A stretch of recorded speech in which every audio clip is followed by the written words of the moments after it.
आप देख रहे हैं फानूस टीवी। भारत सरकार की योजना के अंतर्गत प्रधानमंत्री नरेंद्र मोदी के नेतृत्व में युवा संगम कार्यक्रम की शुरुआत की गई, जिसके अंतर्गत शिक्षा मंत्रालय ने IIT रुड़की व NIT वरंगल को उत्तराखंड और तेलंगाना राज्यों के बीच युवा आदान प्रदान आयोजित करने के लिए चुना। युवा संगम द्वितीय के अंतर्गत पहले तेलंगाना से छात्रों का दल 29 अप्रैल को रुड़की पहुंचा था और 4 मई तक यह कार्यक्रम चला।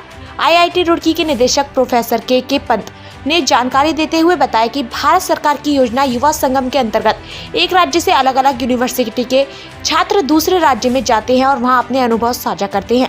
उन्होंने बताया कि अब तेलंगाना दल के उत्तराखंड दौरे के बाद उत्तराखंड में 45 छात्र छात्राओं का दल तेलंगाना दौरे के लिए जाएगा।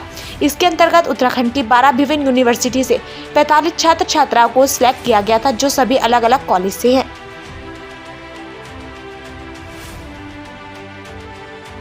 कि आप जानते हैं कि युवा संगम जो है, हमारी सरकार ने एक नया स्कीम चलाई जिसमें छात्र जो हैं अलग अलग यूनिवर्सिटीज़ से स्टेट वाइज दूसरे स्टेट में जाते हैं और उनसे वहाँ इंटरेक्ट करते हैं।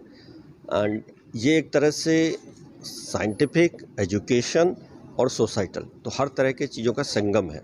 तो यहाँ जैसे अभी जो करीब 12 डिफरेंट यूनिवर्सिटीज़ उत्तराखंड में जो हैं, कॉलेज, यूनिवर्सिटी, उन सबको इसमें कई एप्लीकेशंस आए थे। उनमें से टोटल 45 लोगों को सेलेक्ट किया है, जिसमें 23 छात्र हैं बॉयज़ एंड 22 छात्राएं हैं गर्ल्स, और ये सब अलग अलग कॉलेज से हैं।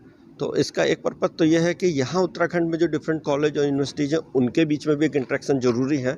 और IIT Roorkee we are happy कि IIT रुड़की इसमें लीड ले रहा है और कोऑर्डिनेट कर रहा है ये एक्टिविटी को। अब ये छात्र जो हैं कल से एक हफ्ते के लिए वारंगल में जाएंगे और पूरे तेलंगाना के अलग अलग एरियाज में विजिट करेंगे। और जो पर्पज़ इसका है कि they will interact with the different universities there. NIT Warangal से भी पहले आए थे, वो कोऑर्डिनेट किया था उन्होंने एक हफ्ता पहले।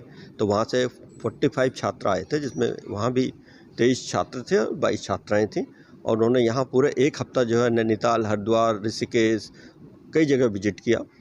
कल्चरल एक्सचेंज जो होता है उन्होंने जाना, कि जो देवभूमि उत्तराखंड के बारे में उन्होंने जाना। और बहुत से डिस्कशन हुए टेक्निकल और साइंटिफिक, कि छात्रों को, युवा पीढ़ी को फ्यूचर में किस तरह से अगर हम देश को आगे ले जाना चाहते हैं, जो हम एक भारत और श्रेष्ठ भारत की कल्पना कर रहे हैं, जो वन अर्थ वन फैमिली की हम बात करते हैं, वन सॉल्यूशन होना चाहिए।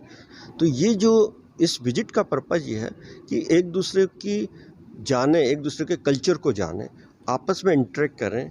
और जब ये हमारे देश के भविष्य हैं, तो ये फिर एक तरह से टेक्नोलॉजी में मिलजुल के साथ काम करेंगे। जैसे अगर हम स्टार्टअप की बात करते हैं तो आइडिया जनरेट होते हैं कि उनके उत्तराखंड की, अगर हमारे उत्तराखंड में अगर कुछ प्रॉब्लम है सोसाइटल इम्प्रूवमेंट के लिए, विमेन एम्पावरमेंट के लिए, रूरल डेवलपमेंट के लिए, वही प्रॉब्लम उस तरह के वहाँ भी हैं। तो अगर ये इस तरह से एक दूसरे को जानेंगे तो शायद मिलजुल के ये लोग काम करेंगे, और फ्यूचर में जब टेक्नोलॉजी आएंगी तो सबके लिए फ़ायदा होंगे। तो इस पूरी जो युवा जो हम संगम कह रहे हैं, इसका यही उद्देश्य है कि किस तरह से हम पूरे भारत को एक साथ जोड़ें, और पूरे जो भारत की जो प्रॉब्लम है और या पूरे विश्व की जो प्रॉब्लम है, क्योंकि हमने पहले यहाँ पे बार बार कहा हुआ है कि vocal for local and vocal for global. तो बीच में जो नेशनल है, वोकल फॉर नेशनल, तो जो टेक्नोलॉजी डेवलप होंगी पूरे देश के लिए होंगी। और self reliant India, make in India concept, ये सारी चीज़ें इन छात्रों को हम लोग इसमें बताते हैं।